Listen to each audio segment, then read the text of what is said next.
Hello everyone, welcome to Physics Wala, and today we are going to start a new topic, that is nuclei, right? So in the previous topic we have studied the details about the atoms, the atomic model and atomic collision, X-ray, and we have a detailed analysis of that topic. In today's lecture, what we are going to start in nuclei chapter is we will have detailed analysis of nucleus. We will see how nucleus consists of, what are the constituents of nucleus, what are its dimension, and we will have detailed discussion over this. Then after that, a topic named as mass defect, we will go through this, what is mass defect in case of atomic nucleus. Then we will discuss the concept of binding energy, right? So these topics we are going to cover today. Now starting from the first topic, nucleus. The nucleus was discovered by Rutherford. We all know, before Rutherford alpha scattering experiment, what was told in the J.J. Thomson model, atomic model, that the positive mass is spread over a bulk and negative charge is embedded in it. So in that model, there was concept of nucleus was not there. Their whole atom was spread over the total volume. But in Rutherford experiment, it comes that the total mass of the atom is concentrated at the center, having positive charge, and that gives to the discovery of nucleus. So the credit for discovery of nucleus goes to Rutherford. What are the constituent of nucleus? In nucleus there are two type of two types of material particles, that is, one is neutron, which is neutral in nature, and other is proton, that is positive in nature. So overall, if we talk about the nucleus, the overall charge of the nucleus is positive, right? So these two are collectively known as nucleons. So if we talk about the constituent of nucleus, the constituent of nucleus is known as nucleons. And what are the different nucleons? A proton is also known as a nucleon, and neutron is also known as nucleon. What is neutron? Neutron is a neutral particle. It was discovered by J. Chadwick. The mass of neutron is given as 1.674928 into 10 to the power. This will be minus 27. This is power minus 27.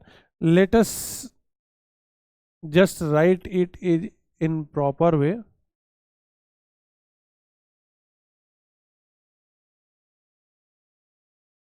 This will be power minus 27. And if we talk about the proton, proton has charge equal to plus E. Positive charge proton has positive charge, and its magnitude is equal to the magnitude of electron charge, which is 1.67 into 10 to the power minus 19 coulomb, which you all remember. And it was discovered by Goldstein. The mass of proton is known as 1.6726, and this is power minus 27. Let me write it properly.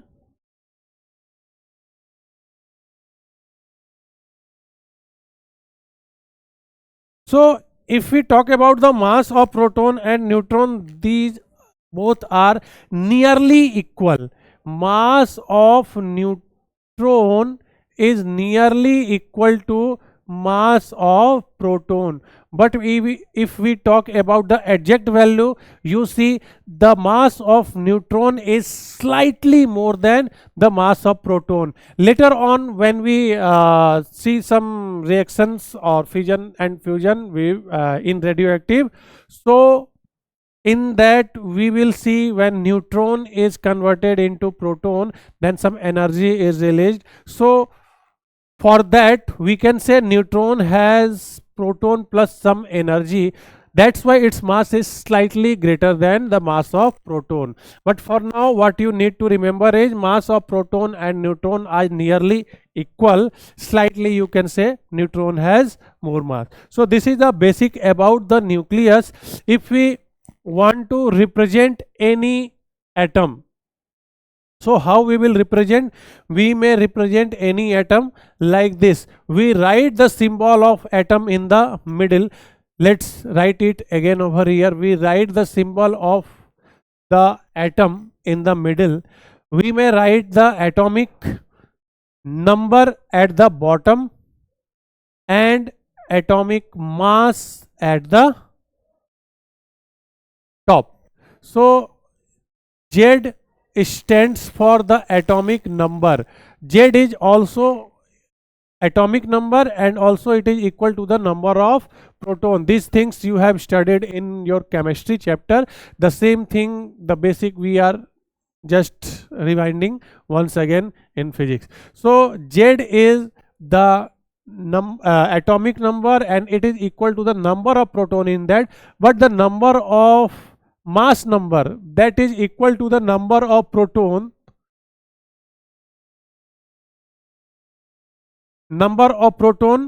plus number of neutrons. So if we want to write the atomic number, atomic mass A, that will be equals to number of proton plus number of neutron, and we may say that number of proton and number of neutron, this will be equals to the atomic mass number, right? So if we want to calculate A, what is the atomic mass number, this may be equals to number of proton plus number of neutron, and if we want to calculate Z, then this will be equals to atomic number minus number of proton, you can say. And sometime we used to calculate this, or number of, not number of proton, this is number of neutron. Let me correct it. This is number of neutron. Sometimes if we need to calculate the number of neutron, then it will be equals to atomic mass number minus atomic number. This will be number of neutron. We can use this relation to find the number of nucleons or number of proton or neutron, right? So this is the representation. And moving to the next part, what is the atomic mass number, atomic mass unit, AMU, which we have studied. It is the we defined 1 AMU as 1/12 of the mass of one atom of carbon 12. Carbon 12 we are taking here. There are also some isotopes, carbon 14 also you may see, but carbon 12 at rest, if we divide the mass of that by 12, so 1/12, this will be equals to 1.6 in 10 to the power minus 27 kg.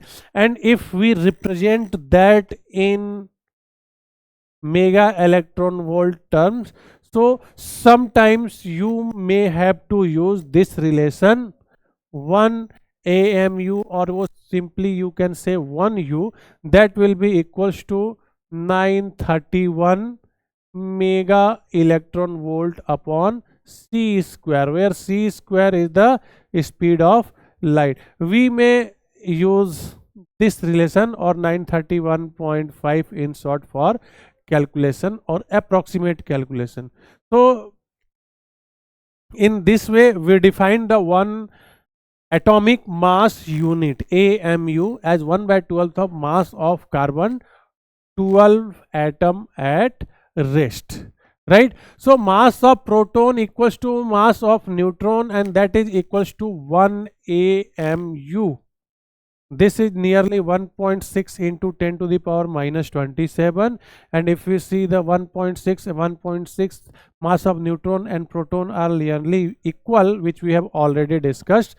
So mass of proton and mass of neutron is equals to 1 AMU for our calculation, right? Now see, although we know there are slight difference in their masses, but still we take equal masses for calculation purpose and nothing else. Otherwise, the slight difference in mass will also have a significant impact.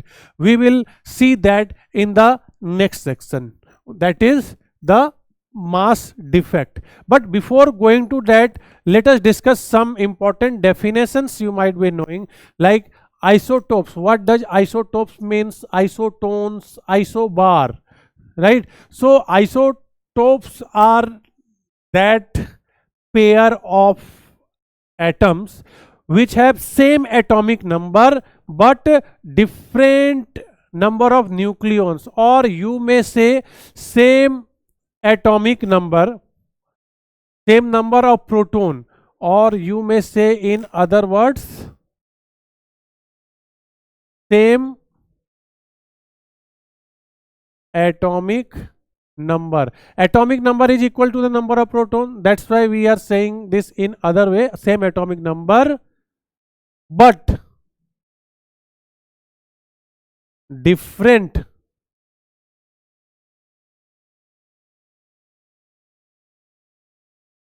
mass, or you can say mass number, that is number of nucleons. Mass number is equals to the mass of nucleon. So in that case we will say that are isotopes. Suppose we have told just before as an example carbon 12 and carbon 14. So both carbon 12 and carbon 14 have atomic number equals to 6. That's why they are known as carbon. But carbon 12 has atomic mass number 12 and carbon 14 atomic mass number 14. So carbon 12 and carbon 14 will be the isotopes, right? If we see such pair, then we say that are the isotope. Both will be known as with same name, but both have different mass number, right? Now we talk about the isotones. What are isotones? Nucleus having same neutron. See, if nucleus have same neutron number n, number of neutrons are same, and in nucleons, what are that? Neutron and proton are there. In them, if number of neutron are same and different atomic number, that means the number of proton will be different, because atomic number is different, so number of proton is different, so overall the number of nucleons will be different. But in this, what you need to remember, isotones means same number of neutron. This thing you need to remember, same neutron number. And if we talk about isobar, the nuclei with same mass number. Now see, mass number is same but different atomic number. So if mass number, what is mass number? A. If A is same for two atom but different atomic number, but Z1 is not equals to Z2. What is A? A will be equals to Z1 into N1, number of, or we may say Z1 plus N1, not calculate the exact number of nuclear mass number we will say, then Z1 plus N1, that will be equals to Z2 plus N2. So Z atomic number is also different, so N1 and N2 will also be different. So the number of neutrons will also be different, but the summation of number of proton plus neutron, that is mass number, is same. So in this case, just remember isobar means both have same mass. Three definitions you need to remember. Now moving to the next definition or the next concept, that is size of nucleus. What will be the size of nucleus? All things what we are going through today is just basic of the nucleus. Size of nucleus, it will be in the order of 10 to the power minus 15. What is 10 to the power minus 15 meter? That is known as the Fermi distance. And if we want to calculate the radius of any nucleus, then we may use the formula as R naught into a की power 1 by 3. R naught into a की power 1 by 3, where R naught is 1.1 into 10 to the power minus 15. This value you may remember. 1.1 into 10 to the power minus 15, which is the empirical constant. You must remember this formula. Suppose in exam, let's say you have been given an example, find radius of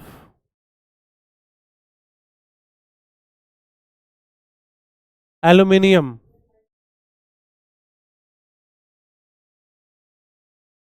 You know aluminium is Al, this is 13 and this is 27. Atomic number is 13 and mass number is 27. So in that case, if you want to calculate the radius of aluminium atom, that will be equals to R naught into a की power 1 by 3. R naught will be 1.1 into 10 to the power minus 15. Mass number for aluminium will be 27 की power 1 by 3, and if we take the cube root of 27, that will be equals to 3. So this will be 1.1 into 10 to the power minus 15 into 3. So this will be 3.3 into 10 to the power minus 15 meter. So in this way we use this formula, and you should remember the value of R naught.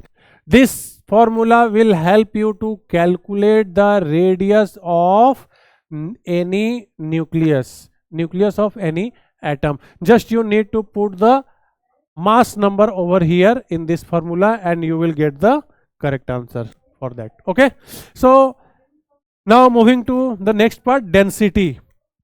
The basic formula for density is mass upon volume. So if you want to write the mass number, so mass will be equals to what is the mass number? This is A is the mass number in that. So we multiply A with mass of proton, as mass of proton and neutron are nearly equal. So we multiplied by mass of proton, and what will the volume? Volume will be 4 by 3 pi r cube. And we put the value of R from here, so it will become R naught into a की power 1 by 3 power cube.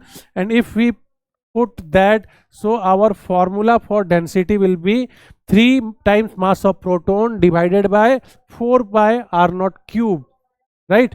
After putting the values in this, what we will get? It is nearly 3 into 10 to the power 17 kg per meter cube. After putting all the standard value, we know the mass of proton, we know the value of pi, R naught, we know the value 1.1 into 10 to the power minus 15.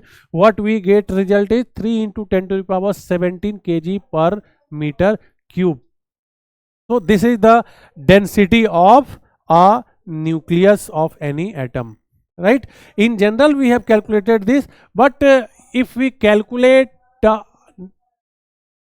density of any nucleus of any atom, so it will come almost nearly same, but nearly same density, and it is independent of the mass number A and atomic number Z. So density is independent of A and Z. This only depends on mass of proton, which is constant, and radius R naught, the value which we have remember over here, right? So these are the definitions we need to know: isotone, isotopes, isobar, size of nucleus, and the density. Now moving to the next part, which we need to discuss is mass defect. Mass defect, the very slight change difference in mass will be known as mass defect over here. How we calculate the mass defect? Mass defect simply means there is some defect in calculation, there is some differences in the mass which is observed and which is expected, right? So how we calculate the expected mass? If any atom, let's say if any atom is X, its atomic number is Z and its mass number is A. So what will be the mass in this atom?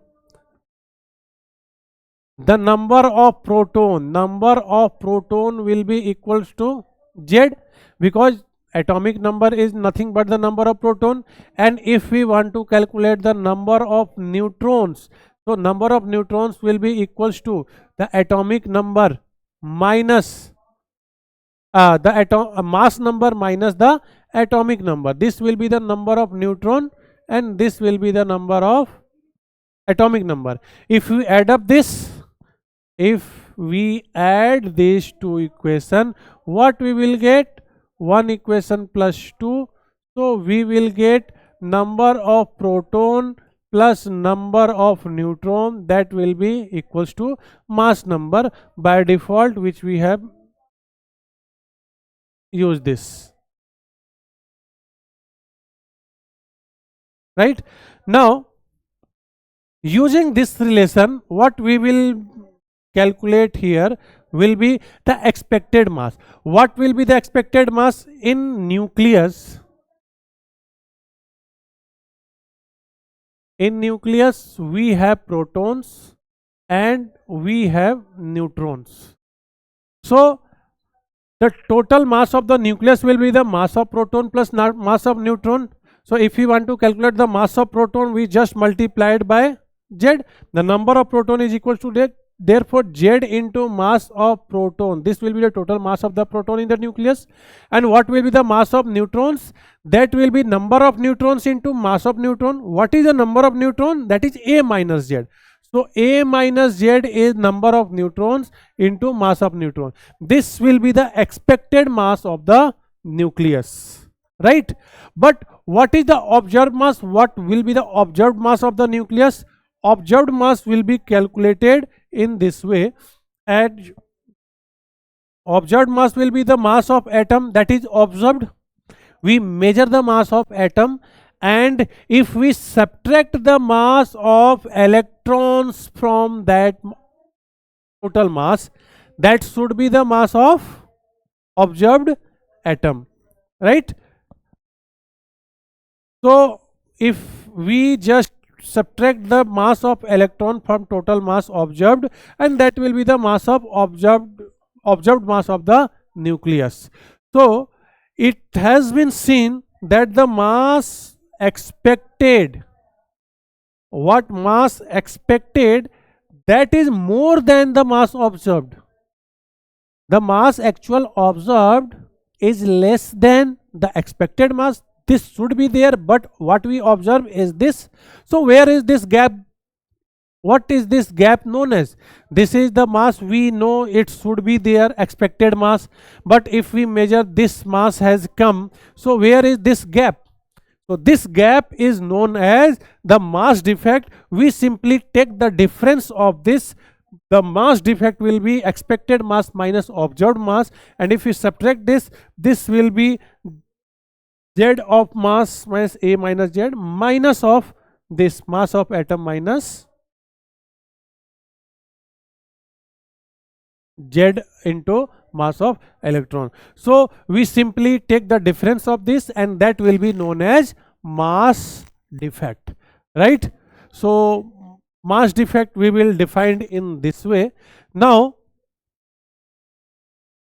this is one of the main parameter on which we will be calculating the energy. You might have heard the famous relation of mass and energy as energy equals to mc square. So the difference of this mass, where it has gone in the form of energy. If we multiply this with c square, speed of light square, then that will give the energy, right? And that value is very much, that is the enormous energy that is produced, right? Now we will be discussing about binding energy. Why it is written over here mass defect? No,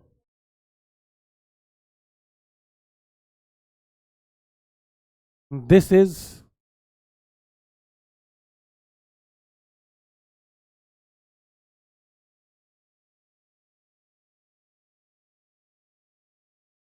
binding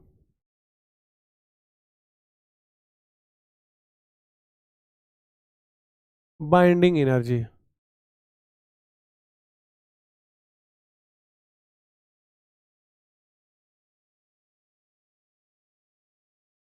So what is binding energy? You see, in nucleus, proton is there, neutron proton is there. We will talk about the nuclear force, which the force is binding them.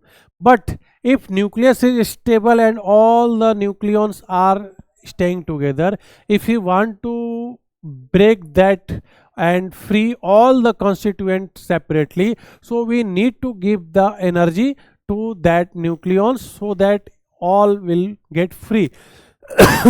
The minimum energy required to break the nucleus, the minimum energy required to break the nucleus is into its constituent particle, that is known as binding energy. The amount, or in other way, what we can define, the amount of energy released during the formation of nucleus. Suppose we have nucleons at very far points, and if we want to bring them close to each other, like what we have read in, like what we have read in electrostats, like electropotential energy, if we bring two or more charges together, so the amount of work which is done will be stored in the form of energy. So in that case, if we bring some constituent of nucleus to form a nucleus, so the amount of energy released during the formation, this energy has been released during the formation by its constituent particle in bringing them from infinite separation. This is the definition of binding energy. We bring from infinite separation, some energy will be released, and if we again give that energy, that energy will break the nucleus into its constituent. These both are the vice versa statement, and both equally defines the binding energy concept, right?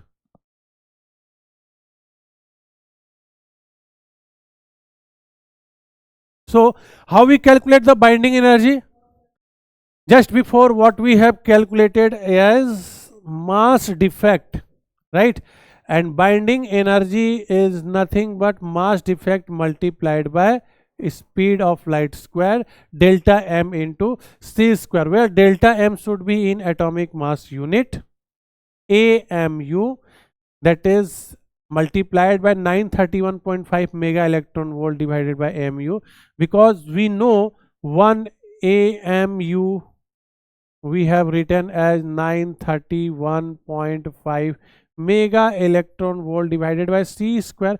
So c square will be equals to divided 1 AMU, AMU will get cancelled out. So delta m into 931.5 mega electron volt, this will be the binding energy, right?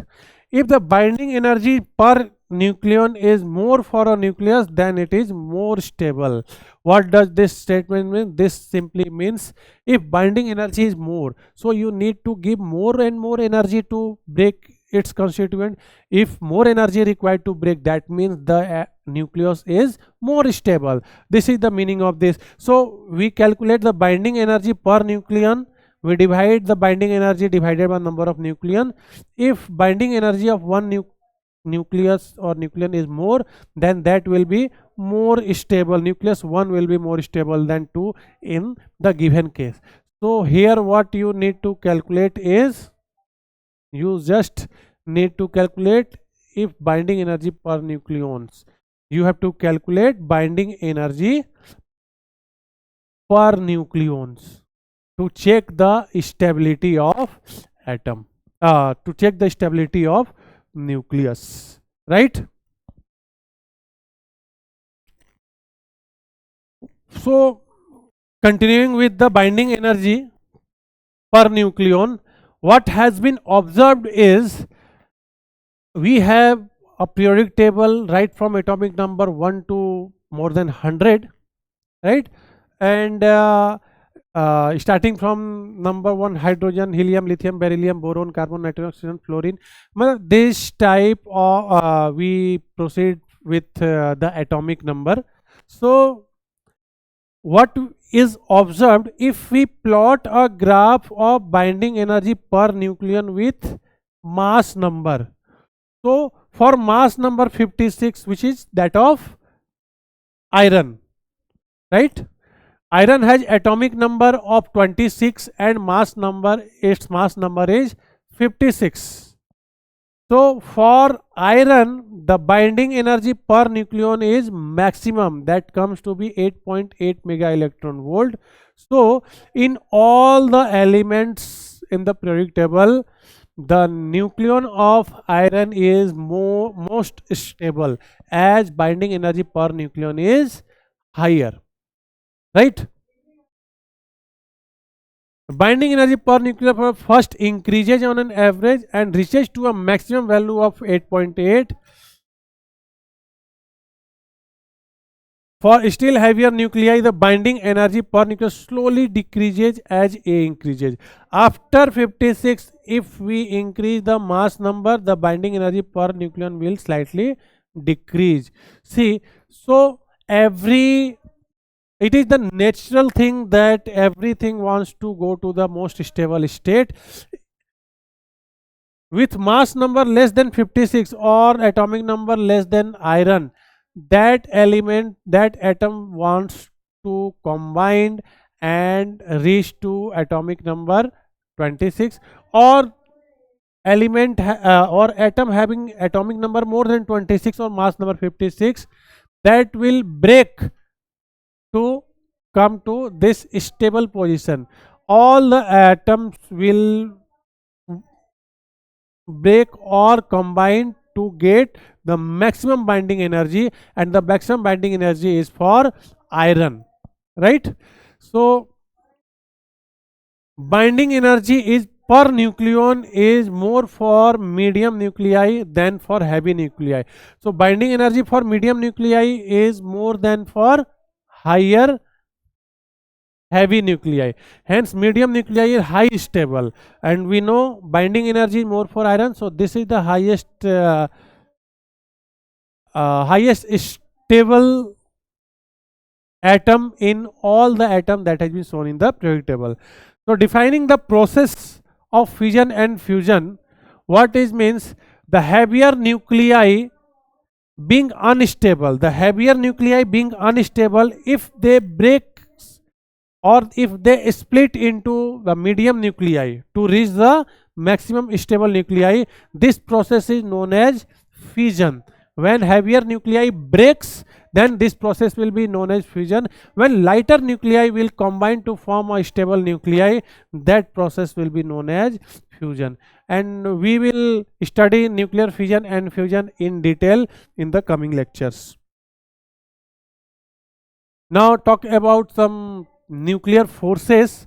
What the nuclear forces means? Nuclear forces are basically, the points which we need to remember is, it is attractive force, because it binds the nucleons all together, and for binding, attraction force will be there. It is independent of the charges, whether it is positive or not, because in nucleus we have proton attraction also, we have proton neutron attraction also, we have neutron attraction also. How it is possible that similar positive charge will attract positive charge? It's all due to the distance.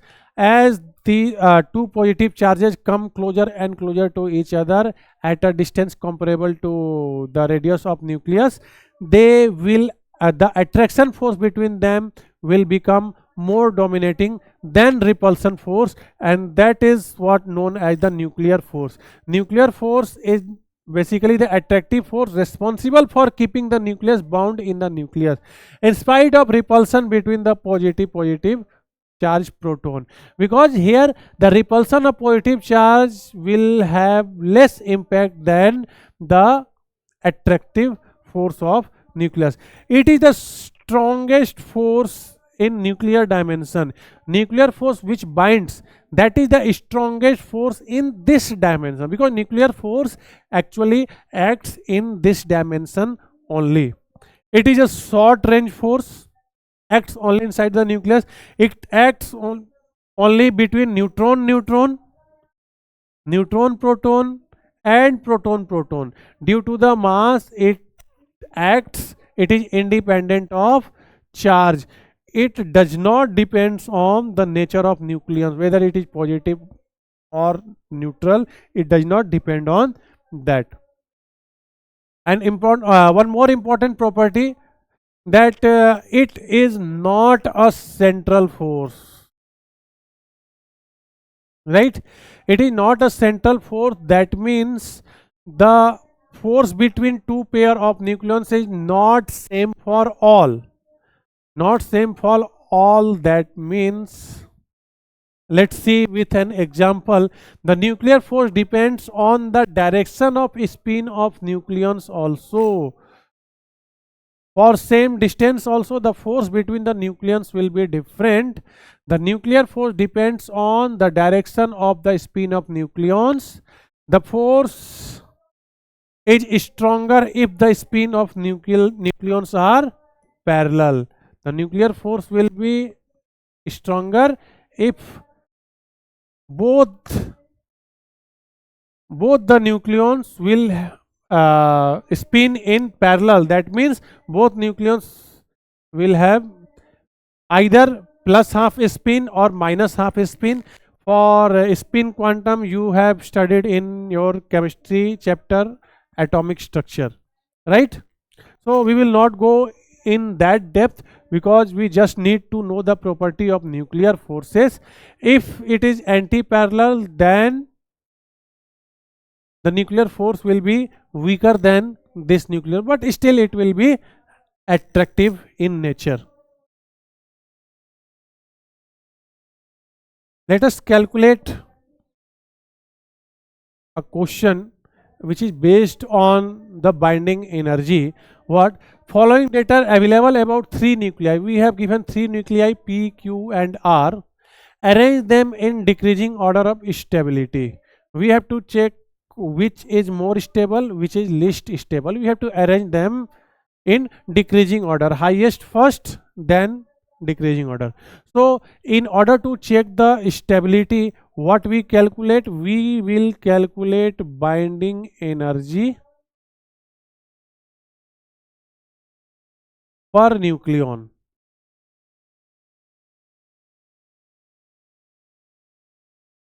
right?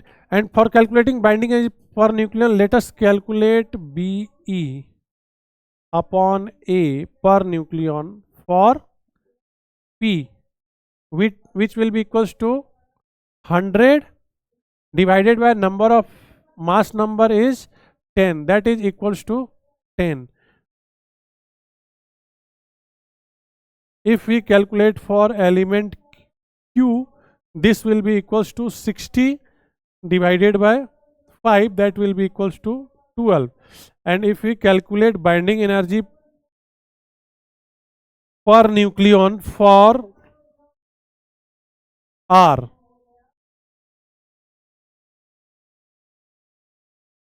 this will be equals to 66 divided by 6, that is equals to 11. So here what we observe, since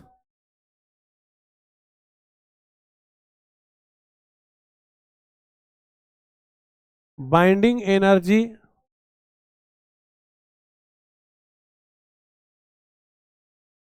per nucleon for Q is more than binding energy per nucleon for R, and that is greater than binding energy per nucleon for P. Therefore, when we talk about the stability, order of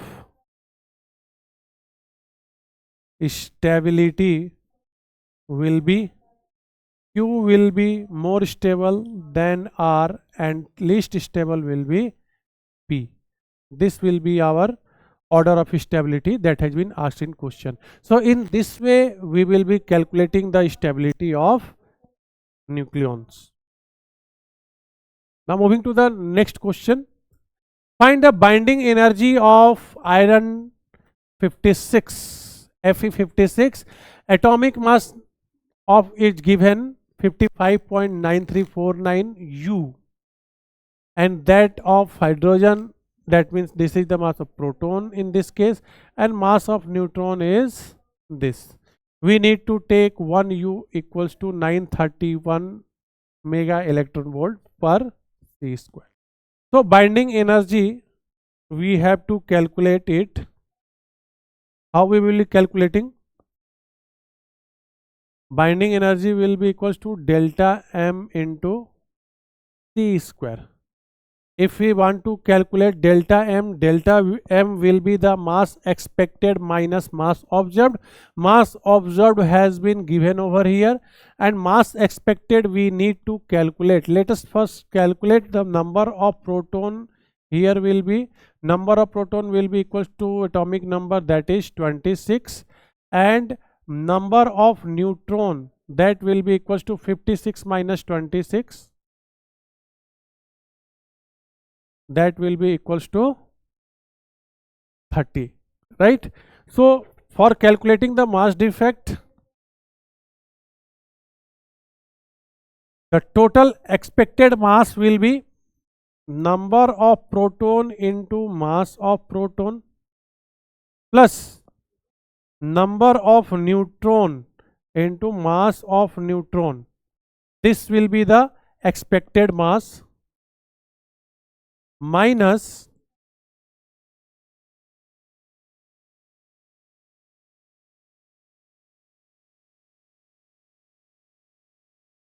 m observed, that has been given, and whole it will be multiplied by t square, right? So number of proton is 26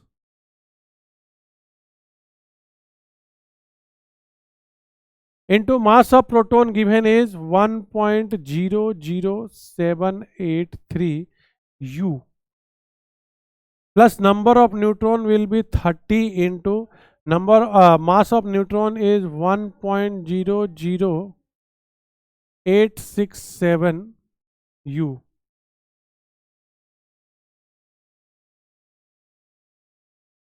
minus observed mass is 55.9349 U, that will be multiplied by t square, right? This data I have written for the calculation. We just put the value 26 into 1.00783 like this, and we will be solving using the given data. This I have written for our calculation. So this will be equals to 26.20358 plus 30.2601 U minus 55.934949 U into c square. If we add up this will comes to be 56 point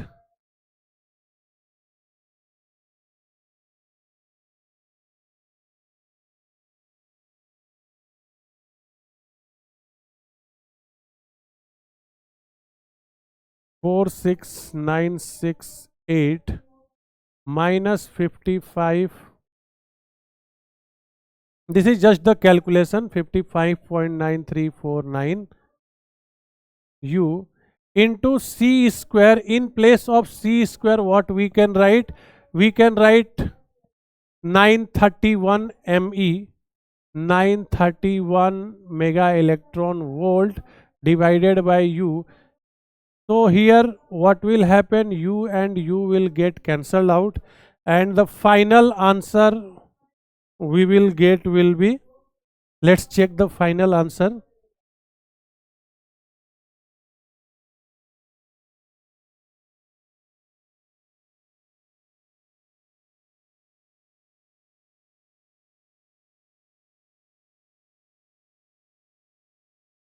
And hence this comes equals to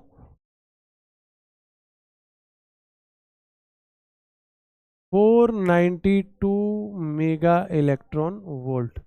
So in this way we can calculate binding energy. Just we need to calculate the delta m, multiplied that by c square.